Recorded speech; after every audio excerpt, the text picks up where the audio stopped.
এরকম রুক্ষ চুল থেকে কিভাবে এত সুন্দর চুলে রূপান্তরিত করলাম তাই আজকে আপনাদের সঙ্গে শেয়ার করব। আসসালামু আলাইকুম এভরিওয়ান, সবাই কেমন আছেন? আশা করি সবাই অনেক ভালো আছেন। আমিও আলহামদুলিল্লাহ অনেক ভালো আছি। তো এই ভিডিওটা হচ্ছে রোজার মাসের মধ্যে করা, আমি আপলোড করতেছি এখন, যদিও সময়ের অভাবে আর কি ভিডিওটা পোস্ট করা হয়নি। তো আমি হচ্ছে হেয়ার ট্রিটমেন্ট নিব দেখে সোজা আয়েশাদের বাসায় চলে যাই। যদিও আমার বাসায় স্পেস কম, তার জন্য আর কি ঝামেলা করি নাই, সোজা ওর বাসায় চলে গেছি। আর আপনারা জানেন যে আমি প্রায় 1 বছর আগে আমি একটা হেয়ারের ট্রিটমেন্ট নিয়েছিলাম, দেন আমার হচ্ছে নিউ হেয়ার আবার গেইন হয়েছে। তো ওইটার জন্য আরেকটা সার্ভিস নিব বিধায় আমি হচ্ছে হোম সার্ভিসের জন্য বাসায় নওশাদ আপুকে নিয়ে আসি। তো আপু হচ্ছে ফার্স্টে এসে আমার চুলগুলোকে আশ্রয় নিচ্ছিল, কারণ অনেক জট ছিল, জট থাকলে তো আর প্রোডাক্ট ইউজ করা যায় না। তো আপু হচ্ছে আমার চুলগুলোকে ভালো করে দেখতেছিল এবং ভিডিও করতেছিল। এরপরে হচ্ছে চুলে স্প্রে করে নিচ্ছিল। স্প্রে করা শেষ হলে ফার্স্ট যে প্রোডাক্টটা সেটা ইউজ করা শুরু করে দেয়। পুরো হেয়ারে ভালো করে প্রোডাক্ট অ্যাপ্লাই করার পরে আপু হচ্ছে চুলটাকে সুন্দর করে আঁচড়িয়ে নিচ্ছিল, কোনো প্রকার যেন জট না থাকে।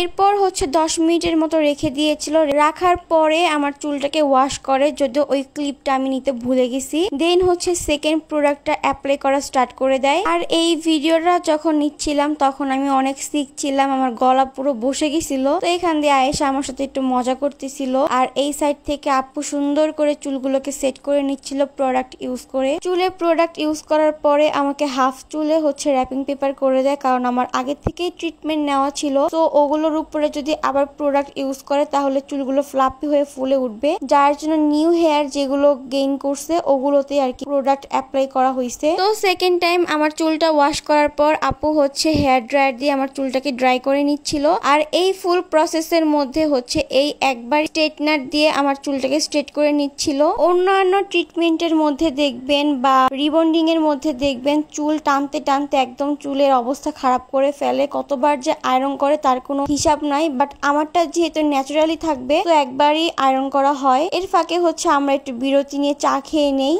তো গাইস, আমার গলা দিয়ে আওয়াজ বের হয়ে যাচ্ছে না, বাট বুঝে নিয়ে এই হচ্ছে আমার অনেক অসুস্থ।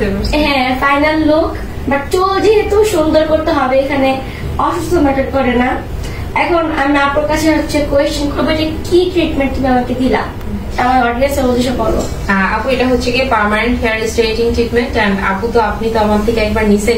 দেখেন নিচের চুলটা কিন্তু আগেরটাই করা, উপরে জাস্ট কিছুটা নিউ গ্রোথ আসছিল। অনেকে এখন জিজ্ঞাসা করবেন 1 বছর আগেই তো করছে, তাহলে পার্মানেন্ট বলতেছেন এখন আবার কেন করতেছেন?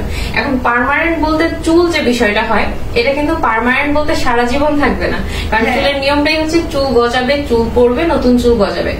কারণ কি চুল আপনার যে দেখবেন যে 3 বছর 4 বছর আগে যে চুলটা ছিল ওইটা কিন্তু আপনাদের মাথায় নেই, কারণ এটাই স্বাভাবিক। চুলের নিয়মটাই হচ্ছে চুল ওপর থেকে গজাবে, নিচের দিকে স্ট্রেট চুলটা যাবে, তখন আবার যখন নতুন করে আপনার কার্লি হেয়ারটা বের হবে তখন আবার আপনার করতে হবে। সো এটা হচ্ছে কি একদম ন্যাচারালি থাকবে। দেখেন এটা কিন্তু আফটার ফাইনাল ওয়াশ রেজাল্ট, এখানে কোনো প্রকারের আয়রন করা নেই। আর পার্সোনালি হচ্ছে রিসেন্ট আমাকে অনেক কাজ করতেছে যে তুমি যে আপু আগে যে ট্রিটমেন্ট নিয়েছিলা কোন পেজ থেকে, তা আপু তোমার পেজের নামটা একটু বলে দাও। আমার পেজ হচ্ছে golden goals look by Naushad. আমাদের ঢাকা শহর, ঢাকার আউটসাইডে হচ্ছে গিয়ে আপনাদের হোম সার্ভিস অ্যাভেলেবেল আছে। এন্ড আমার বাসায় স্টুডিও আছে, আপনি এখানে এসেও সার্ভিস নিতে পারবেন, কোনো সমস্যা নেই। আচ্ছা, আমি তারপরও আপুর পেজ লিঙ্কটা আমার ক্যাপশনে অবশ্যই মেনশন করে দিব, আর স্ক্রিনেও দিয়ে দিব আপনাদের সুবিধার্থে। আপনারা চাইলে আপুর সঙ্গে কন্ট্যাক্ট করতে পারেন। এন্ড আমাদের প্রতিটা প্রোডাক্টস কিন্তু বাইরে থেকে ইম্পোর্ট করে নিয়ে আসা হয়। এন্ড আমি প্রতিটা ক্লায়েন্টকে প্রোডাক্ট শো করে কাজ করি, কোনো লুকাচুপির কিছু নাই। মানে দেখবেন যে আপনাদের নাম বলতেছে একটা বাট কাজ করতেছে একটা, এরকম কিন্তু কিছু নেই। তো এই তো আজকের ভিডিও এই পর্যন্তই থাকবে। সবাই ভালো থাকবেন, সুস্থ থাকবেন। আল্লাহ হাফেজ।